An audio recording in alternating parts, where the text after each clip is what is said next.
Hello students, good morning all of you. आज से हम क्लास 12th की अकाउंटेंसी में चैप्टर 6 जो कि है सेकंड यूनिट है कंपनी अकाउंट्स, उसमें स्टार्ट कर रहे हैं जो कि financial statement of not for profit organisations है। इसमें स्टूडेंट्स हम जो meaning of not for profit organisations है वो क्या है उसके बारे में यहाँ पर डिस्कस करेंगे। रिसीप्ट एंड पेमेंट अकाउंट है वो क्या है, उसका मीनिंग और फीचर्स है उसके बारे में यहाँ पर हमें जानकारी मिलेगी। इनकम और एक्सपेंडिचर अकाउंट क्या है, उसका मीनिंग और फीचर्स हैं वो यहाँ पर हम स्टडी करेंगे। और different between receipt and payment account, income and expenditure account क्या है वो हम यहाँ डिस्कस करेंगे। और उसके साथ साथ यहाँ पर जो इस चैप्टर में होगा वो preparations of income and expenditure account and the balance sheets from receipt and payment account, यानी कि हमने income and expenditure account, balance sheet और रिसीप्ट एंड पेमेंट अकाउंट है उनके बारे में यहाँ पर पूरी जानकारी प्राप्त होगी, किस तरह से उनको तैयार किया जाता है। तो सबसे पहले हम अगर यहाँ पर meaning of not for profit organisations का देखें तो यहाँ पर कहा गया है कि देयर आर सर्टन ऑर्गेनाइजेशन, कुछ ऐसी संस्थाएं होती हैं which are form for not for earn profit, जो जिनकी निर्माण है वो प्रॉफिट के लिए नहीं होता लेकिन render service to its member, वो अपने जो सदस्य हैं उस संस्था के उनको और पब्लिक को क्या करती हैं, वो सर्विस प्रोवाइड करती हैं। ऐसी संस्थाओं को हम इसमें शामिल करते हैं नॉट फॉर प्रॉफिट ऑर्गेनाइजेशंस में। वो संस्थाएं जो अपने मेंबर्स को और उससे और पब्लिक को सर्विस देती हैं, उनके उद्देश्य से उनका जो निर्माण होता है उसे हम इसमें शामिल करते हैं। सच ऑर्गेनाइजेशंस इंक्लूड क्लब जो होते हैं, इसमें किसको, क्लब को शामिल किया गया है, हॉस्पिटल को, लाइब्रेरी, स्कूल और जो रिलीजियस इंस्टीट्यूशंस हैं उनको शामिल किया जाता है। चैरिटेबल इंस्टीट्यूशंस और लाइब्रेरी जो हैं, सोसाइटीज़ एक्सेट्रा जो हैं वो इसमें शामिल हो जाती हैं, इनमें शामिल करते हैं क्योंकि ये सर्विस प्रोवाइड करती है अपने मेंबर्स और पब्लिक को।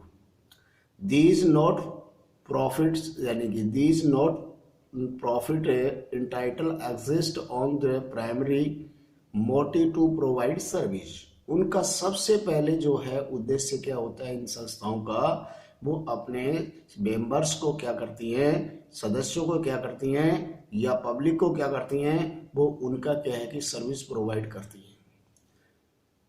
सच club provide the sports recreation facilities, वो स्पोर्ट्स में मतलब कि काम करती हैं। दूसरा क्या है कि रिक्रिएशन फैसिलिटीज है उनको उसको प्रोवाइड करने की कोशिश करती हैं। Hospital render the medical services and the library society promote arts and cultures, library क्या करती है, आर्ट प्रमोशन करती है, प्रमोट करती है आर्ट्स और कल्चर को। और एसोसिएशंस में also be forms for the protect the rights of its member, और जो संस्थाएं, जो ऑर्गेनाइजेशंस होते हैं, जो संगठन होते हैं, वो अपने मेंबर्स के जो राइट्स होते हैं उनको क्या करते हैं, प्रोटेक्ट, उनको सुरक्षा प्रदान करते हैं। इनमें main source of income of such जो ऑर्गेनाइजेशंस हैं अंडरटेक ट्रेडिंग एक्टिविटीज, तो ये इनका मेन सोर्स, क्योंकि उनको जिंदा रहने के लिए क्या चाहिए, उनको सोर्स चाहिए, तो वो क्या करती हैं, ट्रेडिंग की एक्टिविटीज करती हैं। In order to earn some profit, जिसके ऊपर नाम मात्र का प्रॉफिट है वो लेती हैं।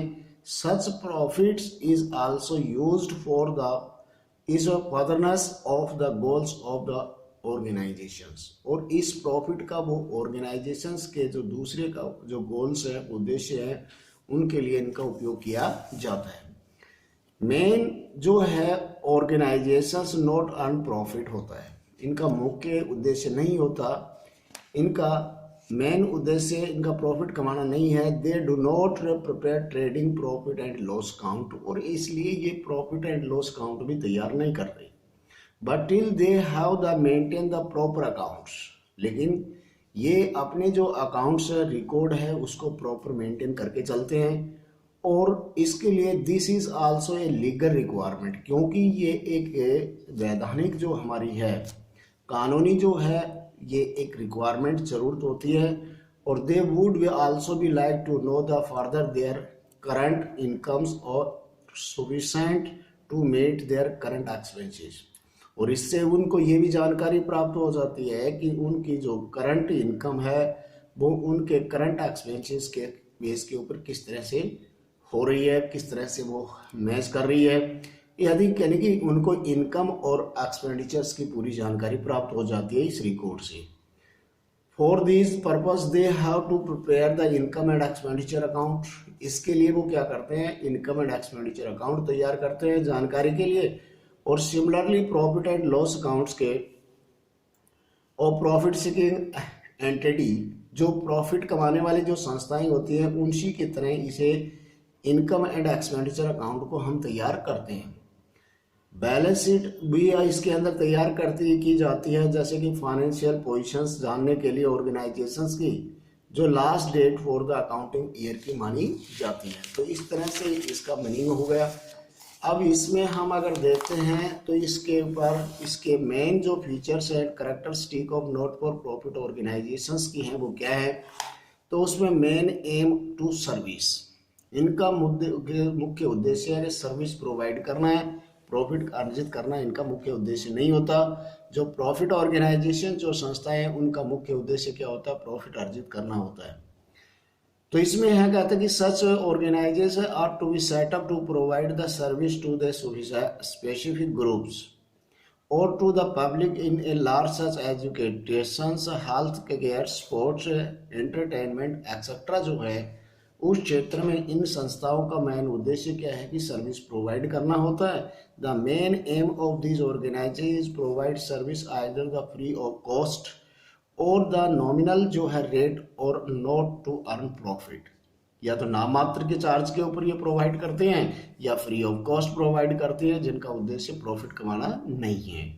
दूसरा फॉर्म्स इसकी है, these organisation are set up to be charitable trust, society, ये जो इनका ऑर्गेनाइजेशंस का स्थापना होती है या चैरिटेबल ट्रस्ट के रूप में होते हैं या सोसाइटी के रूप में होते हैं। Subscribers of this organisation are called member, और इसके जो सब्सक्राइबर्स हैं वो जो इसमें पार्टिसिपेट जो करते हैं उनको हम क्या करते हैं, मेंबर्स के रूप में जानते हैं। सेपरेट एंटिटी होती है इसकी, क्योंकि यह not for profit organisations are treated as a separate entity distinct from its member. इसके जो मेंबर हैं उनके इसकी जो पहचान जो होती है सेपरेट होती है। दूसरे शब्दों में हम ये कह सकते हैं it is not affected by the admissions of a new members, यानी कि इस संस्था के किसी नए सदस्य के आने से और उसकी डेथ और इंसॉल्वेंसी का जो एग्जिस्टिंग मेंबर्स है उसका कोई इफेक्ट नहीं पड़ता है। इसके साथ साथ इसमें managed by the elected members, यानी कि जो चुने गए जो मेंबर होगा उसी के द्वारा इसका संस्था की लुकआउट किया जाएगा, उसका क्या अरेंजमेंट किया जाएगा।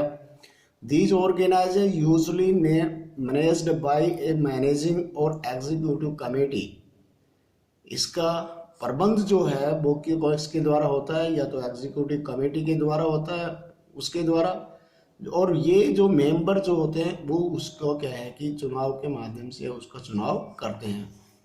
मेजर सोर्स ऑफ इनकम यहाँ पे क्या क्या देखने को मिलता है, तो यहाँ पे देखते हैं कि students the major source of the income जो है वो सामान्य रूप से तो सब्सक्रिप्शंस फ्रॉम देयर मेंबर्स, इसके जो मेंबर्स हैं उनसे सब्सक्रिप्शंस लिया जाता है। दूसरा जो है कि डोनेशंस के रूप में इनके पास सोर्स ऑफ इनकम आता है। फाइनेंशियल असिस्टेंस जो है वित्तीय सहायता जो है वो प्राप्त होती है गवर्नमेंट के द्वारा, या ग्रांट इन एड के रूप में इनके पास आती है। इसके साथ साथ income from the investment etcetera, जो इनके पास फंड होता है उसको फिर ये मार्केट में क्या करते हैं, इन्वेस्ट करते हैं, तो उससे उसको क्या है कि इस संस्था को क्या है इनकम का सोर्स जनरेट होता है। उसके बाद में हम देखते हैं कि surplus not the distributed among the its member, क्योंकि इसकी एंटिटी अलग होती है तो जो इसमें से सरप्लस होता है वो इसके मेंबर्स में डिवाइड नहीं होता, वो संस्था के काम में आता है। जबकि प्रॉफिट मोटिव ऑर्गेनाइजेशंस में जो मेंबर्स होते हैं उसमें क्या है, वो प्रॉफिट है वो डिवाइड हो जाता है। द करंट ईयर्स में surplus in a forms of excess of income और expenditure is not distributed among its member. देखिए यहाँ पे स्टूडेंट्स, जो प्रॉफिट मोटिव ऑर्गेनाइजेशंस होती है उसमें जो प्रॉफिट होता है उसे हम नेट प्रॉफिट के द्वारा फाइंड आउट करते हैं, दिखाते हैं, दर्शाते हैं। और इस लेकिन यहाँ पर क्या कहा जाता है कि जो संस्था को जो प्रॉफिट होगा, जो सरप्लस होगा, उसे एक्सेस ऑफ इनकम और एक्सपेंडिचर के रूप में दिखाते हैं और it is added to capital fund, और इसे कैपिटल फंड में ऐड कर दिया जाता है। वहाँ पे क्या है कि प्रॉफिट मोटिव में कैपिटल होती है और यहाँ पर कैपिटल फंड होता है। उसके बाद में ये कहता है कि भी अकाउंट्स जो हैं इसके, यहाँ पर इस संस्था को मेंटेन करने पड़ते हैं प्रॉपरली लीगल रिक्वायरमेंट के लिए और एक्सरसाइज के लिए, कंट्रोल और the utilisation of their funds. क्योंकि अगर प्रॉपर अकाउंट होंगे तो लीगली भी इनको क्या है कि रिक्वायरमेंट पूरी हो जाती है और इसमें पूरी तरह से उसके ऊपर कंट्रोल भी रहता है।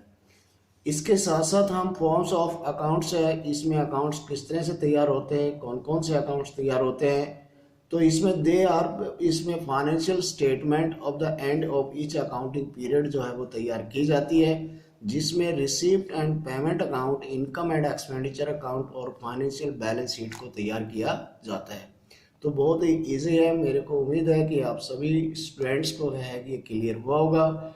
इसे लाइक करना और सब्सक्राइब करना न भूलें। Thanks, have a nice day.